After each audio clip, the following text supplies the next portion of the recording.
नमस्कार दोस्तों, मेरा नाम Abhishek Pal and welcome to my channel being Indian holic. आज हम महिलाओं को अपने साथ कंधे से कंधा मिलाकर आगे बढ़ाने की कोशिश कर रहे हैं, लेकिन देश में कुछ ऐसे घटिया मानसिकता के लोग हैं जो आज भी महिलाओं को अपने पैर की जूतियां समझते हैं।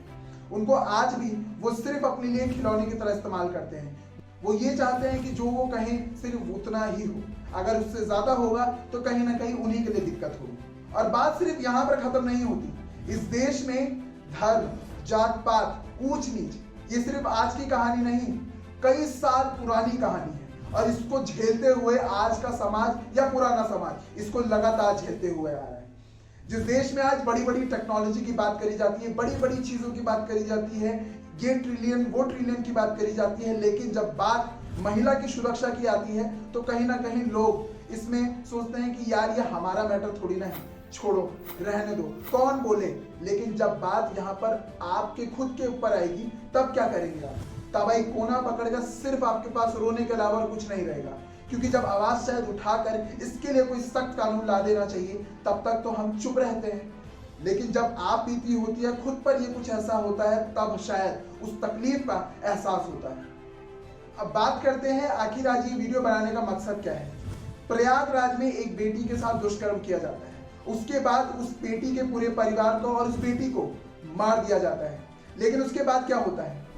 पुलिस इसके ऊपर कोई एक्शन लेने से थोड़ा टाल मटोल करती है।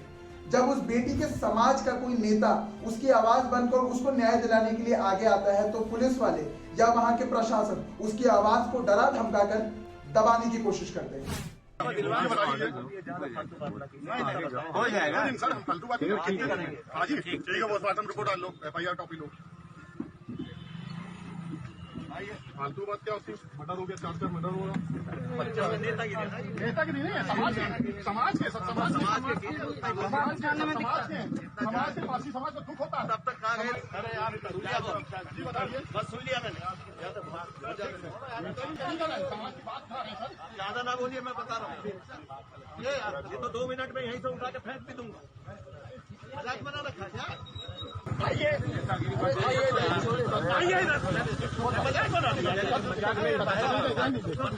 ठेकेदार बन रहे हैं, कोई ठेकेदार नहीं बन रहे। अरे खत्म करो यार, ज्यादा यहाँ नहीं आना। और उत्तर प्रदेश में ऐसा कोई सिर्फ एक केस नहीं है। आज से पहले भी हमने लगातार इससे पहले कई सारे और केसेस के बारे में सुना है, चाहे वो हाथरस हो, चाहे वो उन्नाव हो, और चाहे ऐसे कई सारे और केसेस की बात करें। बात करेंगे हिंदुस्तान में रेप केसेस के एक टोटल आंकड़े की, तो ये आप सभी लोगों को जानकर थोड़ी सी हैरानी होगी कि हमारे देश में ऑफिशियल 70 से 80 केसेस डेली बेसिस पर रजिस्टर होते हैं, सिर्फ और सिर्फ रेप के। अब जरा सोच के देखिए, ये सिर्फ वो केसेस हैं जो ऑफिशियली रजिस्टर किए जाते हैं, लेकिन हम ये अच्छे से जानते हैं कि हमारे देश में अनऑफिशियली डरा धमकाकर ऐसे मामलों को किस तरीके से दबाया जाता है। तो जरा इमेजिन करके देखिए कि अगर ऑफिशियली ये 70 से 80 केसेस हैं तो आखिर अनऑफिशियली शायद इससे 3 या 4 या 10 गुना ज्यादा केसेस अनऑफिशियली होंगे। इसके बारे में जरा सोच के देखिए। और आखिर जब हमारे प्रदेश के, हमारे देश के बड़े बड़े मंत्री ये कहते हैं कि हमारा हिंदुस्तान बड़ा सेफ है, यहाँ पर महिलाएं रात के 12 बजे भी सेफली घूम सकती हैं, तो मैं उन मंत्रियों से पूछना चाहता हूँ कि अब आपका वो बड़बोला कहाँ गया? क्या ये भी सिर्फ एक जुमला ही था?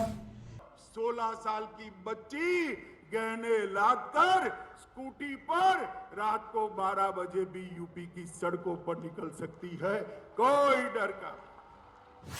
वो बच्ची अपने परिवार के साथ भी सुरक्षित नहीं रह पाई। आप कह रहे हैं कि रात को 12 बजे भी लड़कियां आसानी से सुरक्षित तरीके से घूम सकती हैं। आज उत्तर प्रदेश में बड़े खुलेआम कह दिया जाता है कि कोई भी क्राइम रेट है ही नहीं, लेकिन लगातार आज चाहे मीडिया हो, चाहे सोशल मीडिया हो, चाहे वो कोई और सोर्सेस हो, हर जगह ये आए दिन कहीं ना कहीं कुछ ना कुछ सुनने को जरूर मिलता है। इसकी वजह से कहीं ना कहीं हमारे आने वाले यूथ के ऊपर, जो शायद एक देश का भविष्य बनने वाले हैं, उनके लिए हमारे देश के मंत्री, नेता और हमारे देश का प्रशासन और सारे पुलिसकर्मी या जो भी चीजें हैं, ये सब लोग एक ऐसी छाप छोड़ रहे हैं जिसकी वजह से आने वाले टाइम पे हमारे देश के नए जवानों को, नए भविष्य को, इन सभी चीजों पे भरोसा करने से पहले शायद उनको 10 बार सोचना पड़ेगा।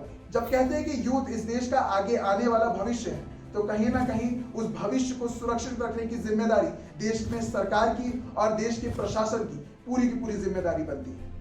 ऐसी चीजों के बारे में सिर्फ एक हैशटैग चलाकर हम चुप नहीं बैठ सकते। हमारे देश की महिलाएं, बहन, बेटियां तब तक सुरक्षित नहीं हो सकती जब तक हम इस चीज के बारे में सख्ती से आवाज नहीं उठाते, एक ऐसे सख्त कानून की मांग नहीं करते, तब तक शायद हमारी बहन बेटियां सुरक्षित नहीं होंगी। इस वीडियो को ज्यादा से ज्यादा लोगों तक शेयर करिए। हमारी इस बात को लोगों तक पहुंचाना बहुत ही ज्यादा जरूरी है। और सबसे बड़ी बात, मैं आप सभी लोगों को जाते जाते ये जरूर बता दूं कि हर एक चीज में एंटरटेनमेंट ढूंढने की जरूरत नहीं होती।